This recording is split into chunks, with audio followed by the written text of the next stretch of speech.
I've put about 42 hours into Vampire Survivors and I only have 132 achievements. However, that didn't feel like enough. Hi, my name is Trash, and today I'm going to be talking about Halls of Torment. This game seemed like it came out of nowhere. I've seen a lot of Vampire Survivors clones, but none of them was actually that good. This one caught my attention for the simple fact that it kinda looks like Diablo 2, so for my old man brain, it kinda scratched the good parts. Not to mention the really good audio that this game has.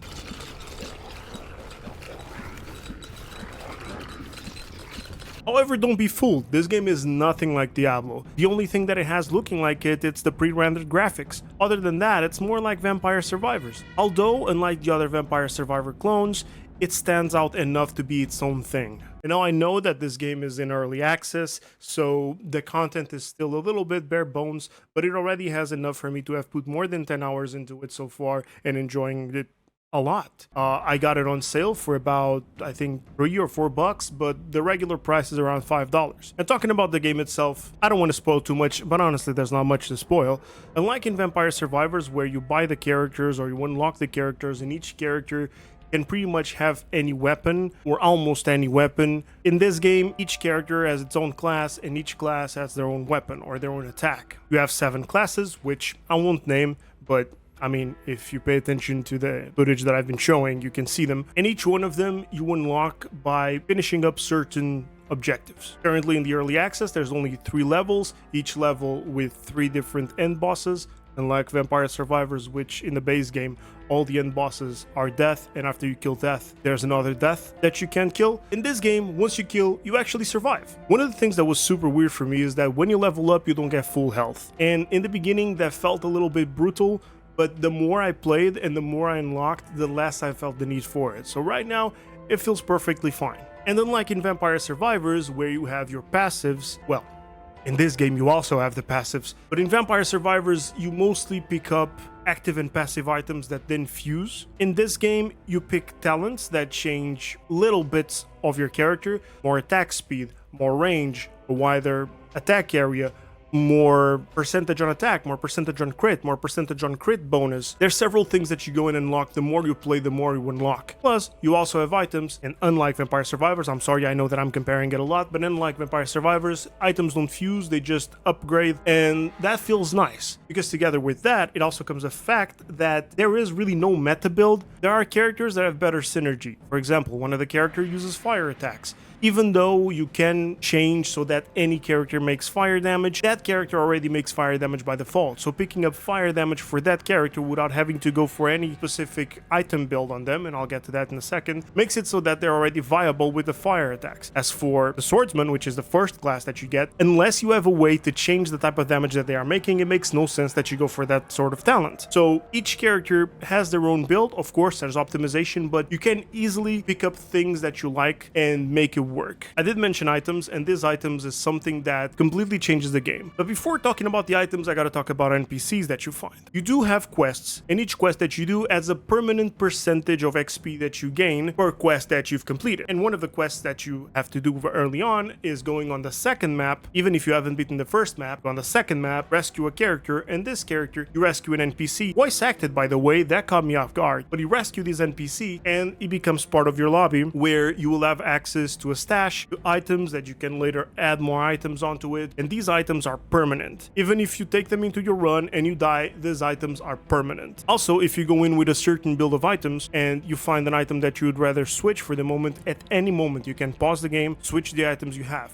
You can't go and grab the items that are in your stash, but you can grab the items that are dropping on that level, even if you don't want to rescue them. Win or lose the run, if you haven't rescued the item with a certain thing that you have to do, then you will come outside of the run with the same items that you already had. I don't know why I did this. It is a run.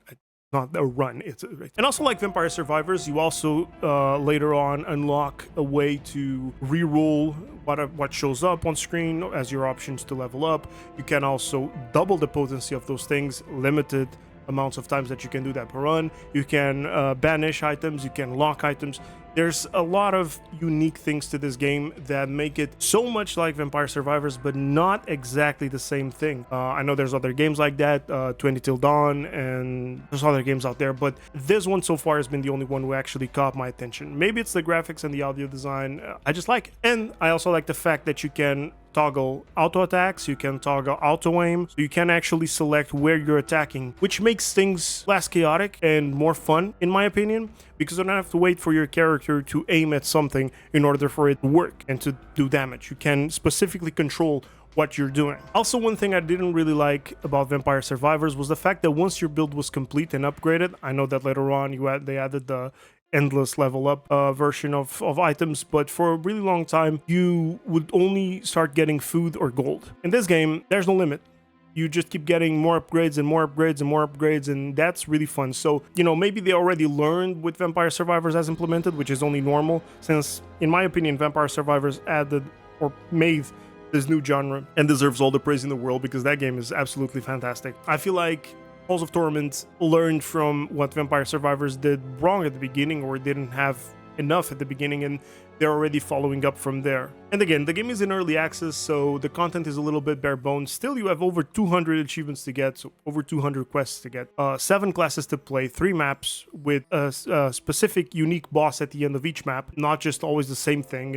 Each one has their mechanics. However, here's the not so good things, or things that I would like to see changed. I honestly don't have a lot to point out. Of course, I would like to see more maps, more types of enemies, more bosses, more classes, but I feel like this is something that of course will come with time. What I really don't like, talking about the bosses in specific, is how they're bullet sponges. Sure, they have their mechanics, but especially the boss in the second level, it's extremely hard. Not as in hard to dodge, but hard to kill. It has way too much HP. Even with a very good build and even with very good items, it still takes you quite a while to kill it. An example was last night. I was doing a run with that fire using character that I was talking about earlier, and I think it took me about 10 minutes only on that boss fight, which was kind of boring to say so. Still, in the first map, and I won't go too much into this because I like discovering this by myself, in the first map there is a way to make the end boss easier, but you have to go through a quest line every time you do a run, so to say. I would like to see this implemented to the other bosses. Maybe not the same effect,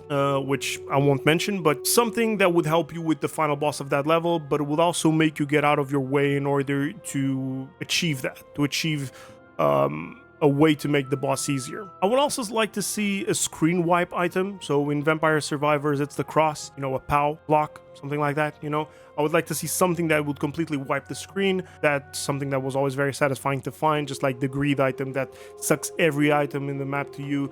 It's extremely satisfying to see that. And of course, I would like to see more variety in items, more variety, especially in the active items. But once again, the game is in early access.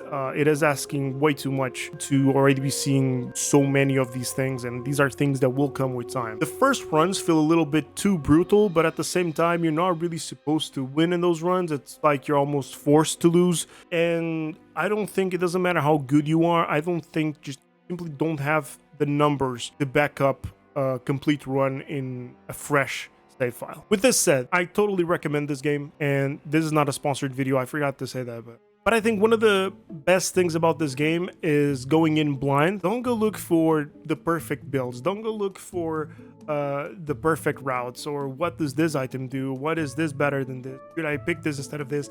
Experiment. Throw yourself at the game. Try to find the things that you like, play the classes that you like, find a way that you like playing with them, and then just have fun. I feel like a lot of games nowadays are kind of ruined because the first thing you do once you start a game is to go out there and Google best build, best combo, best everything, instead of actually experimenting. And this game doesn't punish you for experimenting as much. I honestly almost always go the same thing with every character, which is attack speed, crit, and damage. But some characters actually scale better with fire damage or burn damage, others with electric damage, others scale better with multi-hit and pierce, others scale better with summoning and duration. So these are all things that, you know, change the characters, and each character should have its own build, but you should find your own way to play and enjoy the game. Plus, it's super cheap, so there's really no reason not to. Hope you guys liked the video. If you have played the game, tell me in the comments, have you been enjoying it? What would you like to see different? What did you not like about it if you tried it? Or why did you like it so much? Don't forget to subscribe, check me out on Twitch. Please don't check me out on Twitter. Check me out on Instagram. Check me out. And I'll see you on the next one. Stay tuned.